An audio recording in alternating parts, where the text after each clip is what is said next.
You are listening to the Scars and Guitars podcast. My name is Andrew Mackay-Smith, and this is my conversation with a fellow called Matt Cammarano. The reason for the conversation was to promote his outstanding new EP called Somebody Else. Let's have a listen to what Matt has to say. Here we go. Welcome to the show.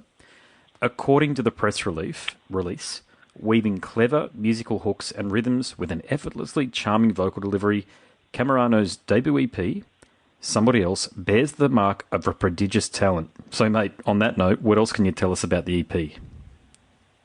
Well, yeah, it's pretty hard to follow that up. It's some praise. It's good, but it's deserved, mate.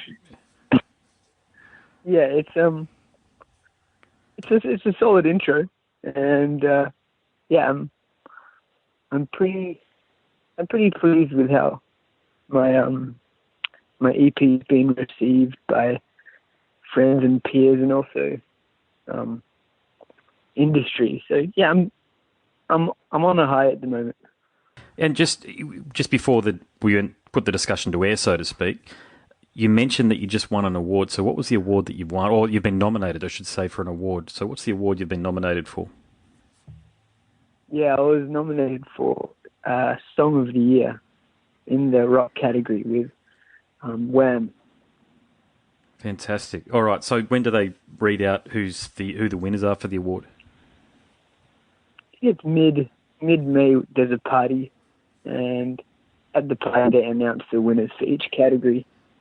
And how it works is I think there's 16 categories, mm-hmm. and there's a winner from each of those categories, and then they've got the Song of the Year, which is it's always a winner of one of those categories take home the big one. Yeah, well, that's an all-encompassing award, isn't it? Really, isn't it? I mean, I know you mentioned the rock thing, but is it for the rock category that you're up for nomination, or have you also got a nomination in the Song of the Year? Is there an overall category for Song of the Year that takes into account all of the genres? Yeah, that's exactly what happens. Every contestant or every nominee in the category is also up for the big one, Song of the Year. Well, fingers crossed for you then, mate. And on the strength, as I say, of the music that's on the EP, it's phenomenal stuff. And I love it, and I've said this a few times during my podcast episodes and the radio show, mate, but I love it when music finds a home. Now, for me, your music is perfect music for me to put on when I'm driving the car. I don't know whether you got that feedback before, of course, but what... Yeah, it's a bit. Well, on that note, mate, what other types of feedback do you get from people that listen to it? What else do I get? I get the driving one a fair bit. I also get distinctive voice a fair bit. Mm-hmm. Bit of a dog's breakfast between all genres, kind of genre bending, genre splicing stuff. Yeah, gotcha. Yep.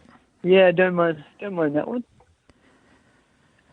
Yeah, they're the main things, but yeah, it means a lot to hear that you're enjoying the tunes. It's nice. It really means a lot to actually connect people. That's the whole goal.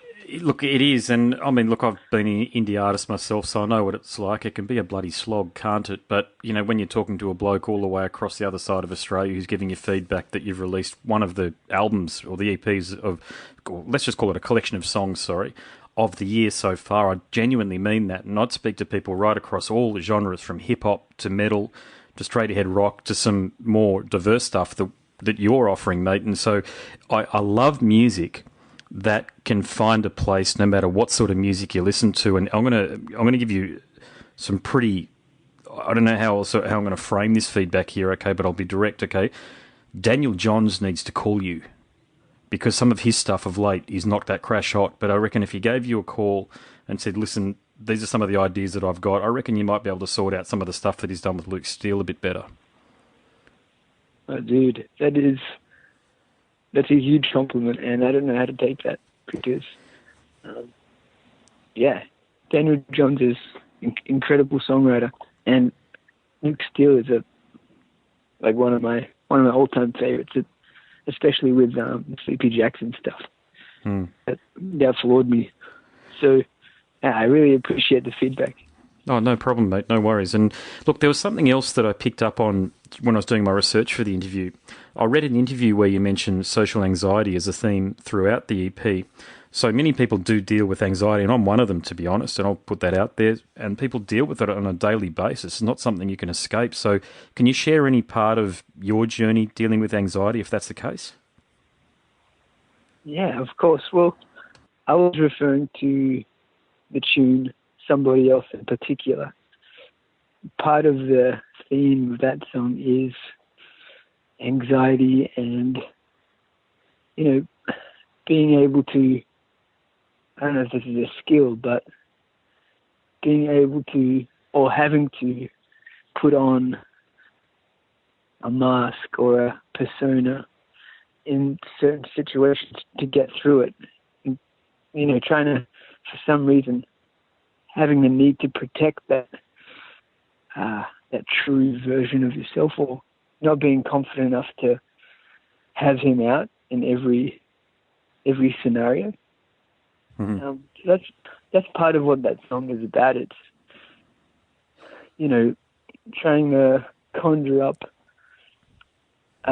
this protective personality when you need to, so you can get through a certain situation. It could be anything, even like getting through a day at work, or a family dinner, a long lost family dinner. Sometimes you gotta find something. You gotta dive into an aspect of your personality and amplify that.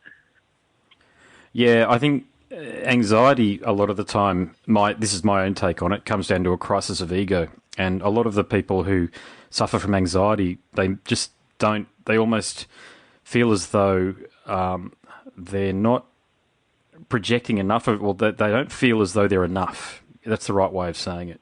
And it could be any situation. And I know for me, it came about through some professional interactions that I had where I felt as though I was a little bit out of my depth, and I thought, oh shit, okay, should I be the person up on this podium here talking to people about it when a lot of the people in the audience know more about it than I did? So, and I started to think about that way too much, but eventually I talked myself through it. But I think we all go through those moments at various parts of our life, and it's really just about how we are able to ask ourselves some honest questions about what we actually do with that anxiety, because anxiety, and I know this might not be the way everybody looks at it, as I say, but anxiety in itself can actually be quite useful, really, can't it? Because it can teach you about what you've sort of got to improve about yourself in a way. Exactly. If you can find a way to channel that into something productive, into some sort of self-awareness, then you can use it as a tool to grow. Well, something that I don't think you need to feel any anxiety over, and we're talking about Somebody Else again, the track, so the cut itself, it's clocked up over 200,000 streams on Spotify, if I read that correctly online, which are simply staggering numbers for an indie artist. So, mate, what do you put that success down to? That's a good question. I really don't have an answer. One day I was up there, the next it was added to a handful of playlists, and it was all organic. And then just kept going from there. And the band that it's a good sign, because, like you said, it's pretty unheard of for an indie artist or someone early on in their career. It definitely gave me some momentum. Well, I think if anybody out there is listening and follows my Facebook page knows of any other indie artists, I'm talking about an indie artist that's unknown and is in a corner of Australia somewhere that has that many streams on Spotify or Apple Music or whatever it might be, let me know, please, because I can't think of anybody else that's achieved those sort of numbers. Yeah, thanks, mate. You know, good sign. So, and look, the other thing I was going to say was the band that you've assembled has a superb live sound based on the version of Somebody Else that is posted to YouTube. I've been listening to it a fair bit, actually. So, where are the musicians from that you work with, and how did you assemble such a wonderful cast of musicians? Well, you're right, they're absolute guns, and they're all close mates of mine. It's just, I've been playing in bands and recording and producing other acts for years. And yeah, I just drew on my mates when it was right to assemble a band. And yeah, it means a lot to have them on board. Yeah, and you mentioned something there. Of course, I think you're broadly known as an engineer, writer, and producer. So, who have you worked with over the years? Well, I actually interned with Andy Lawson and Joel Quartermain. That's where I learned how to Eskimo Joe. record. Is that right? Yeah, Okay. they're both. Andy's also worked with Eskimo Joe and some other, ridiculous names. They're both pros, and I learned pretty much everything from those guys. So yeah, that's where I learned most of the engineering and production stuff, and most of the stuff that I record now, it's for live videos. It's for artists who are looking at social media content. Okay. We whip up a little video for them. Okay, gotcha. And were you a fan of Eskimo Joe, or was it just coincidence that Joel's in the band and you ended up doing some work with him? Oh no, I was definitely a fan of some of their stuff, no doubt. Their album, it's probably, 15 years ago or so? Maybe not that long ago, but Black Fingernails, Red Wine. I think that was the best Australian album released up to that point, in my opinion. Phenomenal stuff. Those such a big jump from all hits. Yeah, that's it. It was just seemed to come from out of nowhere. It was a big jump up from the album. I think it was called A Song as a City, the one beforehand. I felt it was a massive jump from that to Black Fingernails, Red Wine, and their crowning achievement, in my view, is Sarah, the song Sarah, which is one of the best pop songs that's ever come out of the country, I think, and it doesn't nearly get enough credit. No doubt. Yes, great stuff. So great band, great people. Did Joel in particular give you any, I wouldn't say advice, but what sort of words did he share with you about songwriting and the like? Because he can certainly bloody write. Yeah. Well, it was mainly just watching him work with artists and bands and just absorbing how he'd go about running a session. He was particularly involved in the pre-production phase. So getting hands-on with the song and with the band before producing. So that's the main thing I took from Joel. Yeah. To really get the song as strong as can be in its bare bones, and then once you're in a position like that, you can take the production almost anywhere, and it'll stand on its own legs. Yeah, I can definitely relate to that. I've been in situations where I've walked into studios and you've got chief principal songwriters still trying to work things out at the 11th hour, and it's frustrating is probably the most polite word that I can use, to say the least. Yeah, exactly. You've been there yourself. I know you've been there. As in, you've seen bands come in and be that way. Yeah, exactly. You don't want to be working out the chorus as you're recording or producing it. You want the foundations of the song to be solid and strong. Yeah, or you get these principal songwriters get very enamored with an engineer's idea or something like that, and they end up rewriting songs, and 2 days worth of work I'm in the rhythm section of a bass player ends up getting thrown out the window because they've had to redo the drum beat, and you think, oh God, here we go. Yeah, I know what you mean. Yeah, I've spent a whole week's recording albums, maybe not whole weeks, a week recording albums, and just stuff getting junked because as a bass player you're putting a bass line down to a drum line and you think everything's perfect, and then you leave and go back to your day job or whatever it is you do, and whatever it is I was doing, and only to find out that the album comes out but the drumming and the bass playing's been removed because the principal songwriter decided, this is when I was doing a lot of session work, has decided to go in a completely different direction. So it's like, well, from the perspective that I've had to take a week off work and go and do it, and you sort of think, well, there's no guarantees in this business, as you bloody well know, but it can be frustrating. Exactly. Yeah. So what's super frustrating as a session player, no doubt. Oh, it's par for course, but I did a lot of unpaid work as well, just because I was trying to get a name. No regrets and no complaints. I mean, it's only because we're talking about it that I'm mentioning it. Actually, a few firsts. I've done well over 200 interviews, and this is the first time I've talked about this. So it's good to sort of have air this one, and people who are musicians can sort of relate to it as well, because I do get quite a lot of musicians listening to the podcast. But yeah, I mean, look, if I was ever going to go back into session work and do that stuff again, it would be with people who I really felt had their, excuse the language, shit down pat absolutely before I walked into a studio, because I don't know how many peppermint teas and packets of Sayos you can eat and drink before, whilst you're waiting for the call to go in and do your part. You know, that 5 minutes in the day that you've got to do your part as a bass player. Just do that now. I feel you. Yeah, so here's a good question for you. What inspires you to create? Going back to where we started this conversation, it's partly about connecting to people. I think I actually struggle sometimes to connect, face to face in conversation. That's something that I always have to work on.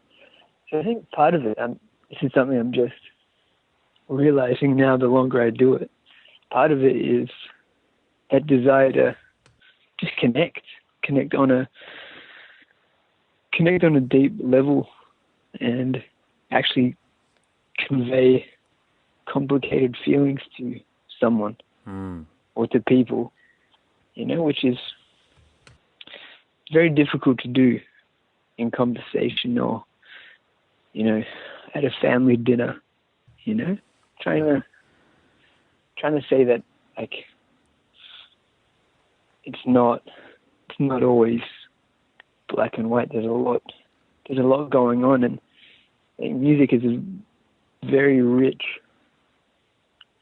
way of communication, very rich art form, and you can communicate all sorts of feelings and meanings with music, especially when you've got a strong theme and a motive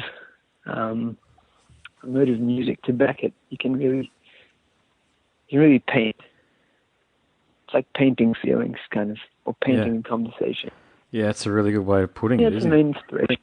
Yeah. Instead of using language, you're using music to communicate. Yeah, that's it. And often the stuff I write about it has got multiple layers. It's got depth to it, which it's hard to get across just having a chat to someone. Okay. Now, what artists in particular inspire you? When you were growing up and you're in your early teens, what artists did you lean into back then? I think the first stuff I was listening to was, stuff my parents were playing, obviously, which was classics like, was there? It was like the Bee Gees. Mum used to play a lot of Bee Gees. Yep. Like the Sex Pistols, AC/DC, that kind of stuff. Beatles, obviously, all that good stuff that was big on the radio and in the 60s or 70s and 80s, I should say.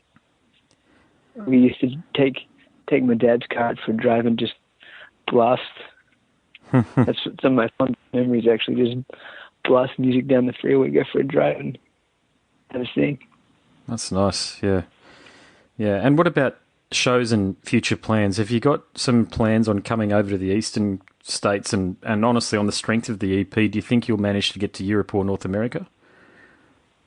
Oh, that's definitely a stretch.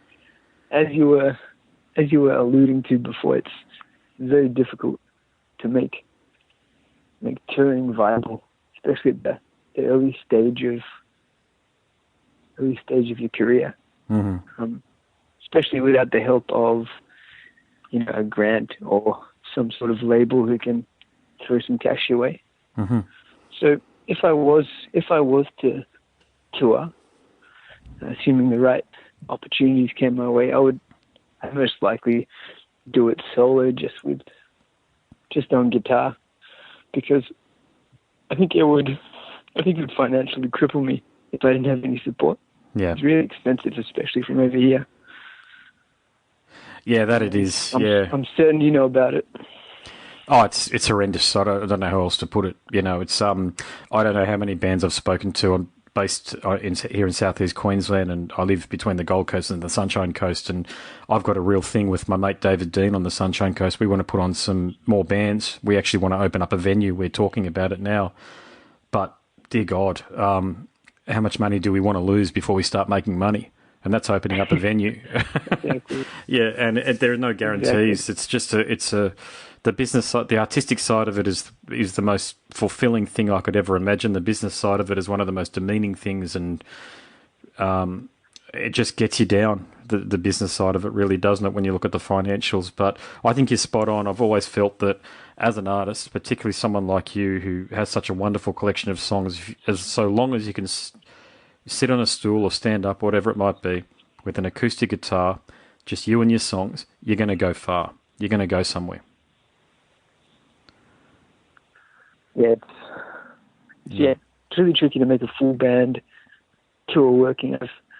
I've been in bands and we've toured over East, and it's a heap of fun. There's no doubt, and you do make momentum, but there's definitely a stress related to it, a financial stress, and I really don't want to get that feeling mixed up with making music. I never want to resent or have to feel like I've got to make it pay for itself. I've got to make music pay for itself. I don't have negative feelings towards making or playing live shows. That's a really good point. A massive point, that one. I think that's where it starts to die. It's when the love of music starts to die, when you're relying on it to pay the bills. Exactly. It starts becoming a job. Yeah, and the resentment that it can build up, doesn't it? I mean, you start thinking about all that you've forked out on gear and even rehearsals, the whole thing, if you run a spreadsheet like what I do, and you start to project how many gigs that you need to do. And I play covers music, so it's fairly easy for me to earn money doing it. But I think at the rate that I'm going, where I'm playing every second weekend, a lot of weekends I do play one after the other, but it's basically every second weekend at this point, mate, it'll be 15, 20 years away before I pay back even just what I've bought in gear alone. Exactly. You know, I'm talking lights and PA, really, the whole thing. Yeah, I'm really making a conscious effort not to get to that point where I resent making music, and I feel like I have to do it to make ends meet. All right, look, final. Although that's when you stop writing songs. What's that? Sorry, about the songs? I said that's the point where you stop writing songs. Yeah, or your songs. A lot of bands start to write material that they think is going to become popular. That's the other thing, or they start leaning into what's popular, and it never ever works out. Yeah, you did right. The only way to do it is you've got your own voice and your own musical narrative, and you just keep mining that. As soon as you start trying to be somebody else or trying to become something that you think is going to be commercially successful, I don't know how many examples bands need, but it happens I wouldn't say every artist, because there are plenty of artists that remain true to their own creative muse, but more often than not, an artist or a band is not just tempted, but they actually do go and create music they think is going to yield a bit more of a payday for them, but it inevitably backfires, and then they have to sort of, they're very dedicated fan base a lot of the time that they've pissed off in the process. They have to sort of go cap in hand back to them. And have you noticed this thing that bands are touring playing the one album, so the biggest album in their career? Have you seen that? I have. Yeah, I think, now this is only my view, I think a lot of that is bands trying to bring back a lot of the core audience. Weezer have done it. Yeah. Heaps of bands have done it. Yeah, you're right. And going back to what you're saying, like, people can sniff out authenticity in a second. Yeah. They know when you're being real. That they can. Mate, I better wind things up. This has been an excellent chat. Thank you so much for joining me. The final question that I've got for you is, if people want to get in touch with you and if they want to find out more of your glorious music, how can they do that? They can hit up the usual spots, Facebook and Instagram, also on Spotify and all of the music streaming out there. So, yeah, the usual spots. And it's been a pleasure having the chat, mate. Likewise, brother. Thank you so much. My name is Andrew Mackay-Smith, and you are listening to the Scars and Guitars podcast. That was my conversation with Matt Cammarano. Thank you so much for listening.